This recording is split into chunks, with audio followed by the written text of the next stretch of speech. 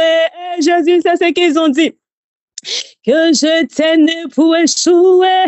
Mais quand tu t'es révélé en moi, tu m'as montré que tu pouvais faire au-delà, au-dessus, ce que je pouvais penser ou imaginer. Tu es excellent, oui, tu es merveilleux.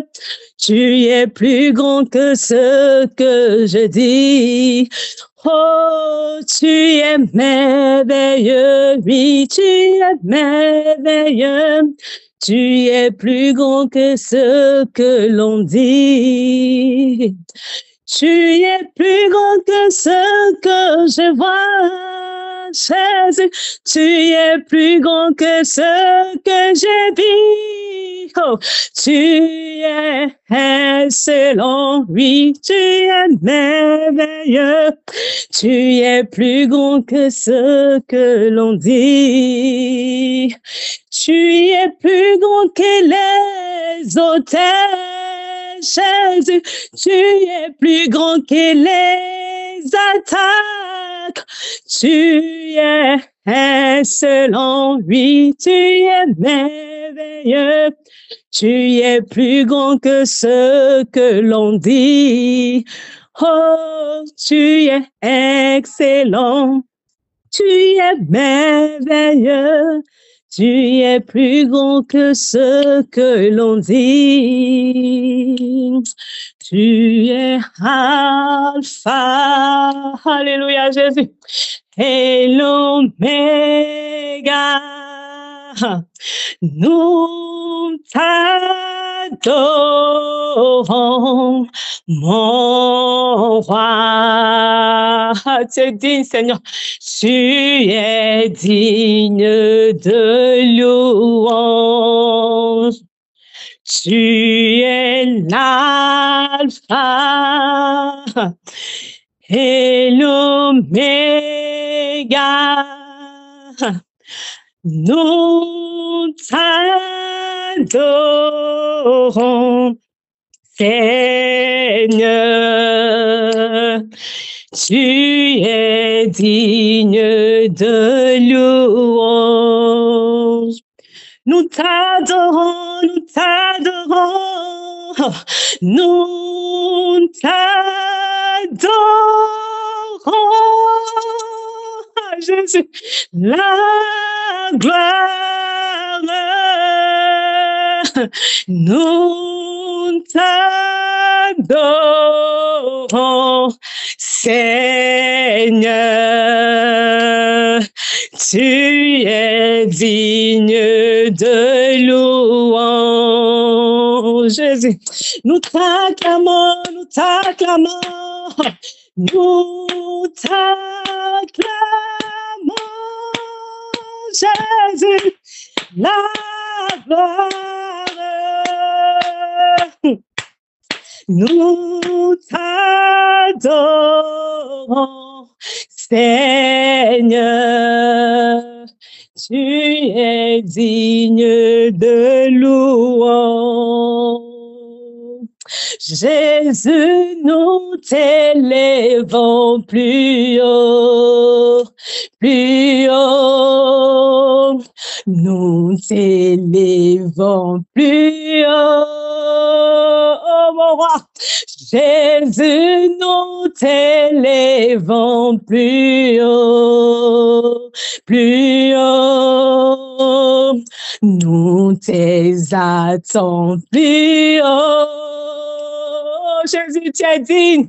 Jésus, nous t'adorons plus haut, plus haut. Nous t'acclamons plus haut, car tu es digne, Seigneur, de t'adorer. Tu es digne de t'exalter, tu es le véritable Dieu.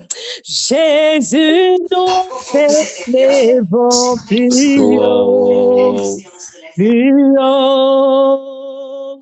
Nous t'exaltons plus haut.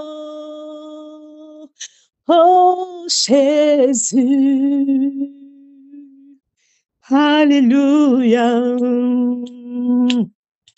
Alléluia, Jésus, Jésus, Alléluia, Jésus, Alléluia, Jésus, Alléluia, Jésus, Alléluia, Alléluia, Jésus, Alléluia, Jésus, tu es le roi, tu es le tout-puissant, mon roi. Nous vivons que pour toi, Jésus. Ton peuple veut ta présence. Ton peuple veut ta présence, mon roi. Nous voulons tout de toi, Jésus, oh mon roi. Nous voulons tout de toi, mon roi. Nous voulons tout de toi. Nous voulons pas une partie. Nous voulons seulement tout. Venons de toi, mon roi. Tu es saint, Seigneur. Toi qui es assis à la droite de Dieu.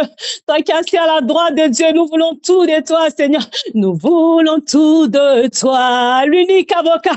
Nous voulons tout de toi. Le Saint des saints. Nous voulons tout de toi. Le Majesté. Nous voulons tout de toi. Inonde-nous de ta présence. Inonde-nous de ta puissance. Jésus, oh Jésus, inonde-nous de ta présence, oh Jésus. La femme qui avait perdu son depuis 12 ans, oh Mayanche Debo, lorsqu'elle a touché tes vêtements, Seigneur, elle a été guérie. Le malade de 38 ans, Seigneur, devant la piscine de Bethesda, Seigneur, tu as dit, veux tu guéris, Seigneur. Nous voulons tout de toi, Jésus. Nous voulons tout de toi, mon roi.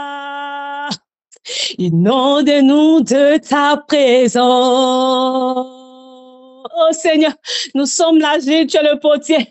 Donne-nous la forme qui te plaît. Nous voulons tout de toi. Car tu es grand, Jésus. Tu es vaste. Tu es profond, mon roi. Oh, tu es vaste, Seigneur. Personne ne peut te contourner. Tu es profond, Seigneur. Personne ne peut te surmonter ni te sonder, Seigneur, parce que tu es grand. Nous voulons tout de toi. Nous voulons tout de toi. Nous voulons tout de toi. Tu es le roi. Tu es tout puissant. Lui qui est digne d'ouvrir ce lit. Nous voulons tout de toi. Seigneur, parce que tu es dans nos bacs, nous voulons aller de l'autre bord. Par ton nom puissant, Jésus. Oh, car tu es grand. Nous voulons tout de toi, mon Dieu. Oh, Seigneur. Je me lis totalement à toi. Nous voulons tout de toi. Nous voulons tout de toi, Jésus. Oh, merci, Seigneur. Merci, mon roi. Merci, Père, parce que tu es vivant. Merci parce que tu prends contrôle de toutes choses, papa. Tu es le véritable Dieu, papa. C'est pas toi, Seigneur, encore. Nous sommes instruits, Père. Parce que tu as mis ta parole pour nous faire du bien. Tu as mis ta parole, Seigneur, afin que nous soyons dans la vérité. Afin que nous soyons sur le chemin que tu as tracé pour nous, Seigneur. Nous ne méritons rien de ce que tu nous donnes, papa. Nous ne méritons absolument rien. Mais tu l'as fait par amour pour nous. Tout ce qui est en moi, en ton nom, papa. Tout ce que tu as mis en moi, Seigneur, que je m'appelle aujourd'hui Dorothée, Seigneur. Et servira, Seigneur, jusqu'au dernier de mes jours. Je te dis merci encore, Père. Merci parce que tu es réel. Je t'aime de tout cœur, Seigneur. Dans le plus saint et précieux nom de Jésus-Christ de Nazareth. Amen. Amen, amen, amen, amen. Amen. Wow, sois puissamment béni, monsieur. Alléluia. Wow. Wow. Est-ce que la servante Audrey peut nous recommander? Alléluia. Alléluia.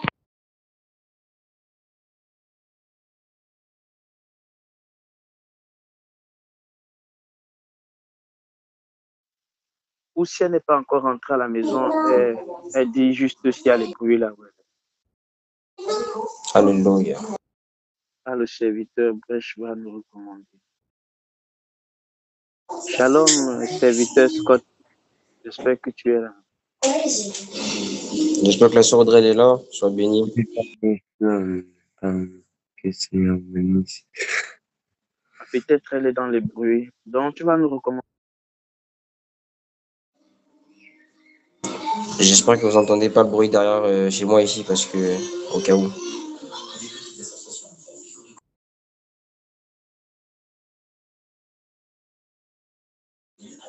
Est-ce qu'il y a du bruit quand je parle? Oui, ça va. Oui, Vas-y, ça va.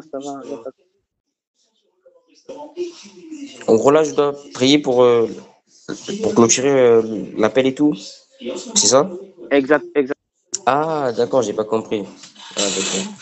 Alléluia. On va prier, on va rendre gloire au Seigneur Jésus.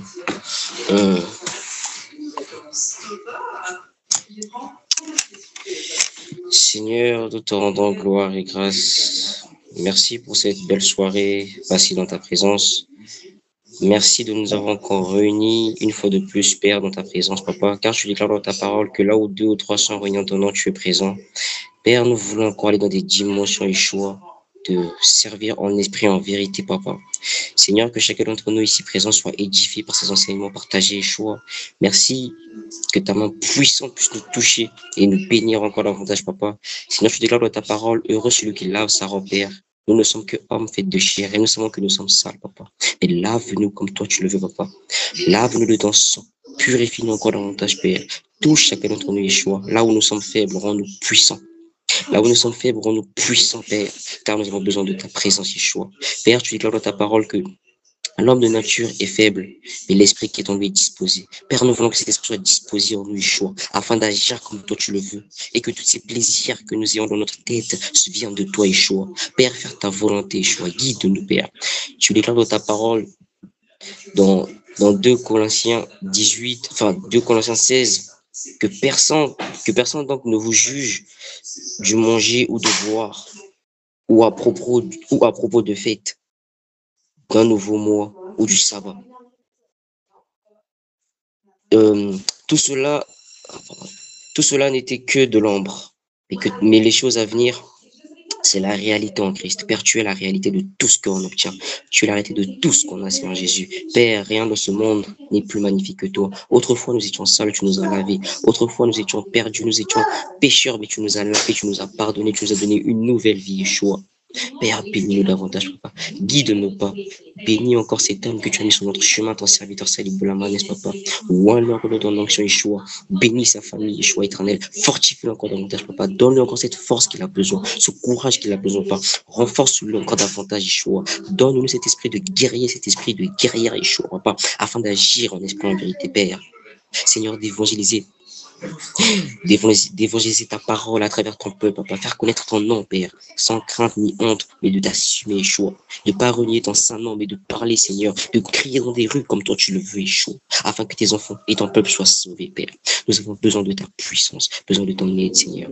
Seigneur, je te remercie pour ta présence, papa. Loin chacun d'entre nous ici présent, Père. Et que cette soirée te soit accordée, Yeshua. Et que tu nous bénisses encore davantage, que nous passons cette soirée dans ta présence. Que chacun de nous soit édifié encore davantage et soit encore enseigné davantage, Père. En ton nom puissant et 3 fois saint, j'ai ainsi prié. Amen. Amen. Amen. Alléluia. Que Dieu te bénisse. Soyez bénis. Bonne soirée à tout Sois le monde. puissamment béni, homme de Dieu. Soyez puissamment bénis, Amen. frères et sœurs. Ça a été un moment de gloire. En tout cas, j'ai aimé. Soyez puissamment bénis. Amen. Sois béni aussi. Amen. C'est ma soeur Linda? C'est Dorothée. Faut passer le bonjour à ma soeur Linda. D'accord, au salon alors. Alléluia. Prenez soin de vous. Merci. Amen. Amen.